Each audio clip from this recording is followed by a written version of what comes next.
We have Sergeant Dave Osborne with the Harlingen Police Department to give us some great tips. Thanks so much for being here this morning. Thank you for having me. So first of all, let's talk about why it is that these specific models like pickups and Hondas tend to be the ones that get stolen the most. Well, primarily down in the valley, we'll notice that some of these ignition systems are actually produced in Mexico, and there's actually sets of master keys that can be easily obtained in Mexico, and those thieves are found using those types of keys to start the vehicles here in the United States. And you'll also find that a lot of these pickups and cars like Hondas still have, regular keys that you can put in an ignition, as opposed to those new keys that have the chip and are automatic starting. That's correct. The newer models of vehicles that have the actual smart chip in the key actually do deter some thieves because they are harder to start, and those aren't as easily replicated.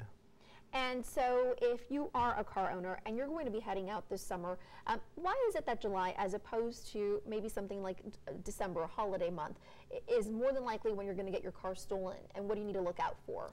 There's more people on the highway, more people traveling in and out of cities they're not familiar with. They also are so focused on the fun they're going to have that summer, they're afraid to leave their cars unlocked. Or they may have a child who closes the door at the end and maybe doesn't lock that door. These look for the easy targets. Vehicles that are unlocked, of course, are the first and foremost target, as well as items that are left in a vehicle can also attract thieves. So we recommend everyone keep their doors locked and keep their items out of sight. Absolutely. You'll also want to park in well-lit areas at night. And you say that there's actually some places where you could actually see thefts more than likely occurring as opposed to other ones. That's correct. Anytime you go to places such as movie theaters or to the mall, they pretty much have a captive audience. You know, when you go to a movie theater, for example, you may actually be in there for up to 2 hours. Yeah. The thieves know that, so they know when you walk in and pay that admission, you're not going to be back for at least an hour or so. So they have time to look and make sure no one's around and possibly take your vehicle. When you go to the mall, most people don't run in and run out within 2 minutes. They're there for at least a half hour to an hour, and during that time frame, thieves do look for those types of vehicles to take, and they know that you're not going to be around. And also the surveillance. I mean, these parking lots are huge, so it's a little bit harder to really knock down the vehicle, and then in the smaller parking lots, it's not as easy. So if you are a victim of theft, you walk outside, you see that your car is gone, missing, or you have items that are stolen from your vehicle, what should be the next step that you take? Of course, initially call the police, let them know that your vehicle is missing.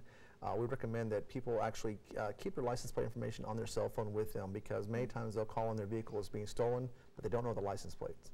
They don't understand the description of the car, the year, and so forth. So it's better to have those license plates somewhere with you, so that if your vehicle is stolen, you can report that information immediately to the police department. The departments will put a lookout for that vehicle, and they can also notify the local bridges and so forth in case that vehicle tries to cross the border that is a stolen vehicle. That is a very common problem that we have here in the valley with Mexico being so close. Yes, our close proximity does make us an easy target for vehicles to cross over quickly.